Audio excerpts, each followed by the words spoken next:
નમસ્કાર, વેધર એનાલિસિસમાં આપની સાથે હું છું સેજલ. આજે ફરી એકવાર વહેલી સવારથી વરસાદનું આગમન થઈ ચૂક્યું છે. ગીર સોમનાથ, ઉના, રાજકોટ આસપાસના વિસ્તારોમાં વરસાદ છે એ વરસી રહ્યો છે ધીમી ધારે, અને હજુ રાજ્યમાં આગામી 2 થી 3 દિવસ વરસાદની આગાહી હવામાન વિભાગ દ્વારા કરવામાં આવી છે. 30 થી 40 કિલોમીટર પ્રતિ કલાકની ઝડપે પવન ફૂંકાય અને 50 કિલોમીટરે ઝટકાના પવન ફૂંકાય એવી શક્યતાઓ રહેલી છે. ગાજવીજ સાથે વરસાદ પડે એવી શક્યતાઓ છે. આજના દિવસે કયા વિસ્તારોમાં વરસાદ પડવાનો છે, ગુજરાતના કયા જિલ્લાઓમાં વરસાદ પડવાનો છે, એના વિશે વાત કરવી છે. સૌથી પહેલાં વિન્ડીની સ્ક્રીન અને અરબ સાગરમાં સક્રિય થયેલી સિસ્ટમ તમે જોઈ રહ્યા છો. એ સિસ્ટમ છે એ મુંબઈ, મહારાષ્ટ્ર આસપાસ પહોંચી છે અને એના કારણે મુંબઈ, મહારાષ્ટ્ર, કોંકણ, ગોવા, એ બધા કેરળ સહિતના જે બધા જ વિસ્તારો છે એમાં વરસાદ અત્યારે વરસી રહ્યો છે. દરિયા કિનારા આસપાસના વિસ્તારોમાં ભારે વરસાદ વરસી રહ્યો છે. જોઈ રહ્યા છો કે વેરાવળ આસપાસનો જે વિસ્તાર છે ત્યાં પણ, વેરાવળ, ગીર સોમનાથ આસપાસના વિસ્તારોમાં પણ એની અસર થઈ રહી છે. એટલે જૂનાગઢ, વેરાવળ, ગીર સોમનાથ એ બધા જ વિસ્તારોમાં વરસાદ છે પડી રહ્યો છે. સુરેન્દ્રનગર, જામનગરના અમુક ભાગોમાં પણ વરસાદ વિંડીમાં દેખાડી રહ્યું છે.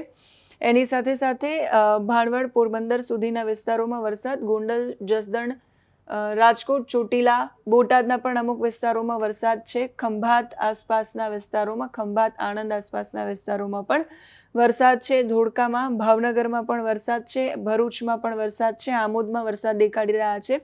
વિંડીમાં, સુરતમાં, તાપીમાં, વ્યારામાં, વલસાડમાં અને દમણ, દાદરા, નગર હવેલી આસપાસનો જે વિસ્તાર છે ત્યાં ભારે વરસાદ હોય એ પ્રકારનું ચિત્ર અત્યારે કંઈક વિંડી દેખાડી રહ્યું છે. પાલઘર, કલ્યાણ, ડોંબિવલી, મુંબઈ, એ બધા જ વિસ્તારો છે ત્યાં ભારે વરસાદ પડી રહ્યો હોય એવું વિંડી દેખાડી રહ્યું છે. દરિયા કિનારા આસપાસના વિસ્તારોમાં, દમણ, દાદરા, નગર હવેલી, એ બધા જ વિસ્તારોમાં વરસાદ છે. નર્મદામાં પણ અમુક જગ્યાએ છૂટો છવાયો વરસાદ છે. એની સાથે ધોળકામાં પણ વરસાદ છે. લુણાવાડા, મહીસાગરમાં વરસાદ છે. સાબરકાંઠા, ખેડબ્રહ્મા, આબુ રોડ આસપાસના વિસ્તારોમાં પણ વરસાદ છે. વિંડીમાં અત્યારે આ સમયે જ્યારે વિડીયો શૂટ કરી રહ્યા છીએ ત્યારે દેખાઈ રહ્યું છે. આગામી સમયમાં વિંડી શું કહી રહ્યું છે, ક્યાં કેટલો વરસાદ પડવાનો છે, તો એ વરસાદ સુરત, ભરૂચ સહિતના વિસ્તારોમાં એની તીવ્રતા છે વધશે એ પ્રકારની આગાહી આજ સાંજ સુધીમાં વિંડી કરી રહ્યું છે. એટલે જૂનાગઢ, અમરેલી, ગીર સોમનાથ, ઉના, મહુવા આસપાસનો જે આ વિસ્તાર છે, સૌરાષ્ટ્રનો દક્ષિણ ભાગ છે, દક્ષિણ ભાગમાં ભારે વરસાદ પડે એવી શક્યતા વિંડી વ્યક્ત કરી રહ્યું છે. બોટાદ, જસદણ, ચોટીલા, રાજકોટ, જામનગરના અમુક ભાગો, કચ્છના પણ નલિયા અને બરલી આસપાસના જે વિસ્તારો છે ત્યાં વરસાદ પડશે. માંડવીમાં પણ અમુક વિસ્તારોમાં છૂટાછવાયા સ્થળોએ ઝાપટા પડે એવી શક્યતા અત્યારે વિંડી દેખાડી રહ્યું છે. જૂનાગઢ, ગોંડલ, જસદણ, બોટાદ, અમરેલી, ગીર સોમનાથ, ઉના, વેરાવળ, એ બધા જ વિસ્તારોમાં વરસાદ. સુરત, તાપીમાં ભારે વરસાદની શક્યતા વિંડી અત્યારે વ્યક્ત કરી રહ્યું છે. આજના દિવસમાં આવે એવું. ભરૂચ, રાજપીપળા આસપાસના વિસ્તારોમાં પણ વરસાદ છે. વિરમગામ, મહેસાણા આસપાસના વિસ્તારોમાં પણ. બાકી ઉત્તર ગુજરાતમાં આજના દિવસે સાંજના સમયે વરસાદની શક્યતા વિંડી નથી બતાવી રહ્યું. જેમ આગળ વધીએ વિંડી શું કહી રહ્યું છે એના વિશે વાત કરીએ. જેમ દિવસ પસાર થતો જશે એમ એની જે અપર એર સાયક્લોનિક સર્ક્યુલેશન છે એની ગતિ એ વધતી જશે અને પછી આવતીકાલ સુધીમાં ભરૂચ આસપાસના વિસ્તારો છે ત્યાં વધારે વરસાદ, એની તીવ્રતા છે એ વધશે. ભરૂચ, આમોદમાં, ખંભાતમાં, વડોદરામાં, રાજપીપળા, બોડેલી, નડિયાદ, ધોળકા, ગોધરા, દાહોદ, આ તરફ ભાવનગર, અલંગ, મહુવા, અમરેલી, સુરેન્દ્રનગર, ચોટીલા, રાજકોટ, ગોંડલ, જસદણ, બોટાદ, જૂનાગઢ, જામનગર, એટલે આવતીકાલે આખા સૌરાષ્ટ્રમાં વરસાદની આગાહી છે. ભાવનગર, ગીર સોમનાથ, અમરેલી આસપાસ ભારે વરસાદ પડે એવી શક્યતા. કચ્છમાં પણ રાપર, ખાવડા, લખપત, ગાંધીધામ, માંડવી, નલિયામાં વરસાદની શક્યતા આવતીકાલે. મહેસાણા, હિંમતનગર, ડુંગરપુર, ખેડબ્રહ્મા, આબુ રોડ, બનાસકાંઠા, પાલનપુર, સાબરકાંઠા, એ બધા જ વિસ્તારોમાં વરસાદ. મહેસાણામાં, અમદાવાદમાં, ધોળકા, નડિયાદમાં પણ વરસાદ આવતીકાલે ભારે પડે એવી શક્યતા. અને પછી દક્ષિણમાં પણ વધારે વરસાદ પડે એવી શક્યતા. સુરત, વલસાડ, તાપી, વ્યારા, ડાંગ, આહવા, એ બધા જ વિસ્તારોમાં વરસાદ છે આવતીકાલ માટે દેખાડી રહ્યા છે. ભારે વરસાદ દક્ષિણમાં પણ પડે એવી શક્યતાઓ છે. ચોમાસાને લઈને હજુ આધિકારિક રીતે કોઈ હવામાન વિભાગે પૂર્વાનુમાન જાહેર નથી કર્યું કે ચોમાસું ક્યારે બેસશે, પણ એવી સંભાવનાઓ વ્યક્ત કરવામાં આવી છે કે 20 તારીખ આસપાસ આ સિસ્ટમ જે સક્રિય થઈ છે એના કારણે ચોમાસું છે એ ગુજરાતમાં પ્રવેશી જશે. આખા ગુજરાતમાં ચોમાસું ફરી વળશે અને એના કારણે સારા એવા વાવણીલાયક વરસાદો પણ થશે. હવામાન વિભાગ છે એ આજના દિવસે કયા જિલ્લાઓમાં કેવા પ્રકારની આગાહી કરી રહ્યું છે, કેવું એલર્ટ આપી રહ્યું છે, એના વિશે વાત કરીએ. ખાસ દક્ષિણ ગુજરાતમાં અને સૌરાષ્ટ્રના દક્ષિણ ભાગોની અંદર વરસાદ સારા એવા પ્રમાણમાં પડે એવી શક્યતાઓ વ્યક્ત કરવામાં આવી છે હવામાન વિભાગ દ્વારા.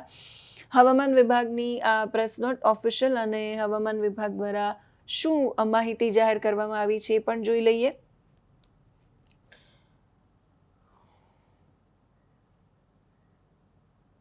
21 તારીખ સુધી રાજ્યમાં વરસાદ પડશે. દક્ષિણ ગુજરાતમાં 21 તારીખ આસપાસ ગુજરાત રિજિયન એટલે બનાસકાંઠાથી લઈ વલસાડ સુધીનો જે ભાગ છે એને ગુજરાત રિજિયન, અને એ ગુજરાત રિજિયનમાં મધ્યમથી હળવો વરસાદ 21 તારીખ આસપાસ પડે એવી શક્યતા. સૌરાષ્ટ્રની અંદર ગાજવીજ સાથે હળવોથી મધ્યમ વરસાદ 21 તારીખ સુધી પડે એટલે આજથી લઈને 21 તારીખ સુધી વરસાદી વાતાવરણ યથાવત રહેવાનું છે. ત્યાં સુધીમાં હવામાન વિભાગની આગાહી પણ કદાચ આવી જશે કે ચોમાસું છે એ ગુજરાત ની અંદર પ્રવેશી ગયું છે અથવા તો હવે પ્રવેશશે એવી સંભાવનાઓ કે જે અત્યારે ચર્ચાઈ રહ્યું છે એને વ્યક્ત કરવામાં આવશે. આજના દિવસે 16 તારીખની આગાહી અને હવામાન વિભાગે 16 તારીખ માટે ભારે વરસાદની ચેતવણી આપી છે. હવામાન વિભાગ કહી રહ્યું છે કે અમરેલી, ભાવનગરમાં આજના દિવસે ભારે વરસાદ છે એ પડી શકે છે. તો એક તો ભાવનગર અને અમરેલી છે કે જ્યાં ભારે વરસાદની હવામાન વિભાગે આગાહી કરી છે. એની સાથે મોરબી છે, રાજકોટ છે, બોટાદ છે, જૂનાગઢ છે અને ગીર સોમનાથ છે, દીવ છે, ત્યાં યલો અલર્ટ આપવામાં આવ્યું છે. એટલે છૂટાછવાયા સ્થળો પર આ જે વિસ્તારો છે જ્યાં યલો અલર્ટ આપ્યું છે એટલે મોરબી, રાજકોટ, બોટાદ, જૂનાગઢ અને ગીર સોમનાથ ત્યાં ભારે વરસાદની શક્યતા છે.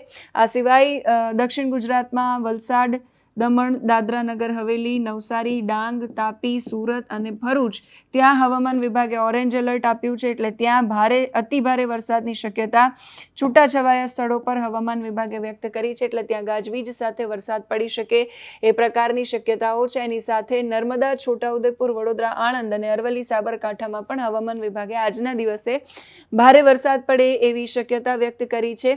આવતીકાલ માટે જોઈ લઈએ. 17 તારીખ માટે હવામાન વિભાગે આગાહી જાહેર કરી છે. 17 તારીખે કચ્છમાં જે રીતે આપણે વિંડીમાં જોયું એ રીતે આવતીકાલે કચ્છમાં, મોરબીમાં અને સૌરાષ્ટ્રના બાકી બધા પોરબંદર, જૂનાગઢ અને ગીર સોમનાથને છોડીને બાકીના જેટલા પણ જિલ્લા છે એટલે દેવભૂમિ, દ્વારકા, જામનગર, મોરબી, રાજકોટ, સુરેન્દ્રનગર, બોટાદ અને અમરેલી આ જે આખો પટ્ટો છે ત્યાં ભારે વરસાદની શક્યતા યલો અલર્ટ અપાયું છે. અને અમદાવાદમાં પણ આવતીકાલ માટે યલો અલર્ટ, ખેડા, આણંદમાં પણ આવતીકાલે વરસાદ પડે એવી શક્યતા છે. ભરૂચ, સુરત, તાપી, ડાંગ, નવસારી, વલસાડ, દમણ, દાદરા નગર હવેલીમાં પણ ભારે વરસાદની શક્યતા.